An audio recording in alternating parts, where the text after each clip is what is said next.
ஓம் ஸ்ரீ சாய்ராம். தஸ் ஸ்பேக் பகவான் ஸ்ரீ சத்யசாய் பாபா அப்படிங்கிற இந்த சீரீஸில் இன்றைக்கி நம்ம ஒரு உண்மை சம்பவத்தை பற்றி பார்க்க போகிறோம். 1980 சீன நாட்டில் ஒரு மிகப்பெரிய நிலநடுக்கம் ஏற்படுது.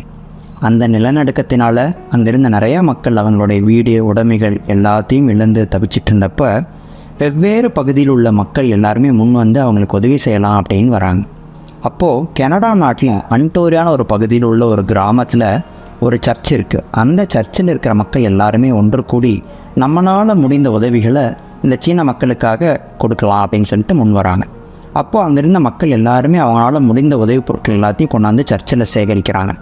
ஸோ அந்த சேகரித்த உதவி பொருட்களை பத்திரமா அங்கே கொண்டு போய் கொடுக்கறதுக்காக அங்கிருந்த கார்பெண்டர் என்ன பண்ணுறாரு, ஒருத்தர் நான் இந்த பொருட்களுக்கு எல்லாத்துக்கும் சின்னதாக பெட்டிகள் செஞ்சு கொடுக்குறேன், அந்த பெட்டியில் வச்சு நம்ம பத்திரமா அனுப்பிச்சிடலாம் அப்படின்னு சொல்லிட்டு ஆத்மார்த்தமாக அவருடைய கடமைகளை முடிச்சுட்டு அன்றாடம் தொடர்ச்சியாக அந்த சேவையில் அவர் ஈடுபட்டிருக்கார். ஒரு நாள் அந்த மாதிரி அவர் மரப்பெட்டிகள் செஞ்சு முடிச்சுட்டு வீட்டுக்கு போய் பார்க்குறப்போ அவர் போட்டிருந்த கண்ணாடியை அவர் எங்கேயோ தொலைச்சிட்டாரு. இந்த கண்ணாடி நம்ம இல்லாமல் ரொம்ப சிரமமாக இருக்குது, இது எங்கே நம்ம தொலைச்சோம் அப்படின்னு அவர் யோசிச்சுட்டே இருக்கிறப்போ சர்ச்சுக்கு இன்றைக்கி சேவைக்கு போகிறப்போ அந்த கண்ணாடி போட்டிருந்தோம், ஆனால் சேவையை முடிச்சுட்டு பார்க்குறப்ப அந்த கண்ணாடி இல்லைங்கிறப்ப நம்ம சர்ச்சில் தான் எங்கேயோ விட்டுருப்போம் அப்படின்னு சொல்லிட்டு அடுத்த நாள் அவர் சர்ச்சில் போய் மறுபடியும் எல்லா பக்கம் தேடி பார்க்குறாரு. சர்ச்சில் இல்லை. அப்புறம் தான் அவருக்கு ஒரு யோசனை வருது, நம்ம நேற்றுக்கு அந்த மரப்பெட்டிகள் பண்ணுறப்போ ஏதோ ஒரு பெட்டியில் அந்த கண்ணாடியை மறந்து வச்சுட்ட மாட்டிருக்கு அப்படின்னு அப்போ தான் அவர் உணர்றார். ஆனால் அந்த பெட்டிகள் முன்னமே சீன நாட்டுக்கு சென்றடைஞ்சிருச்சு. அதனால் சரி இதுக்கப்புறம் நம்ம எதுவும் பண்ண முடியாதுன்னு அவர் அதோடு விட்டுறார்.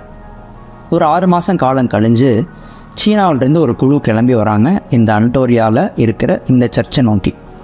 எதுக்காக வராங்க அப்படின்னா தங்களுடைய நன்றிகளை தெரிவிக்கிறதுக்காக வராங்க.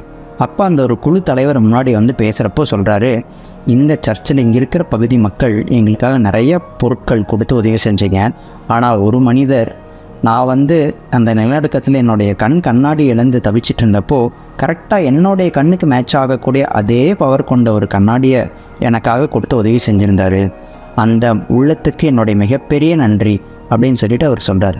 இதை கேட்டப்போ அந்த கார்பெண்டர் கண்கள்லேருந்து ஆனந்த கண்ணீர் பெருக்கெடுத்து ஓடிச்சு. சுவாமி இதைத்தான் நம்மளுக்கு 2 மார்க்கம் சொல்கிறாரு, ஸ்ரேயோ மார்க்கம் பிரேயோ மார்க்கம் அப்படின்னு 2. அதாவது நம்ம இந்த மனித பிறவியில் நம்ம மனிதத்தன்மையோடு இருக்கோம், ஆனால் இந்த உடலுக்கான சுகங்கள் சௌகரியங்கள் இதை மட்டுமே எண்ணிக்கொண்டு வாழக்கூடிய மார்க்கம் பிரேயோ மார்க்கம். அந்த மார்க்கத்தில் போனோம்னா நம்ம ஒரு விலங்காகவோ இல்லை ஒரு ராட்சச குணமுடைய மனிதத்தன்மையோடு இருந்து ஒரு கீழ்நோக்கு முகமாக இருக்கக்கூடிய பாதை. அதுவே சுவாமி நம்மளுக்கு சொல்லி கொடுத்துருக்கிற ஹியூமன் வேல்யூஸ் சத்தியம், தர்மம், சாந்தி, பிரேமை மற்றும் அஹிம்சை, இதை நம்ம அன்றாட வாழ்க்கையில் பண்ணக்கூடிய ஒவ்வொரு காரியத்திலையும் மனசறிஞ்சு நம்ம செயல்பட்டோம் அப்படின்னா இந்த மனிதத்தன்மையிலிருந்து உயர்வான தெய்வீக நிலைக்கு போக முடியும்னு நம்ம சுவாமி சொல்கிறாங்க. இந்த கதையில் இந்த கார்பெண்டர் தன்னுடைய மனசறியாமல் செஞ்ச ஒரு சின்ன உதவி அன்பு கலந்த செஞ்ச சேவையினால் எங்கேயோ உள்ள ஒரு மனிதருக்கு எவ்வளோ பெரிய இம்பேக்ட் ஏற்படுத்தியிருக்கு. ஆனால் நம்ம ஒவ்வொருத்தரும் சுவாமி சொன்ன மாதிரி இந்த 5 ஹியூமன் வேல்யூஸோட ஒவ்வொரு காரியத்தையும் பண்ணோம்னா நம்ம ஒவ்வொருத்தரும் எவ்வளோ பெரிய இம்பேக்ட் க்ரியேட் பண்ண முடியும், நம்ம ஒவ்வொருத்தரும் தெய்வீகத்தன்மை உணர முடியும். ஜெய் சாய்ராம்.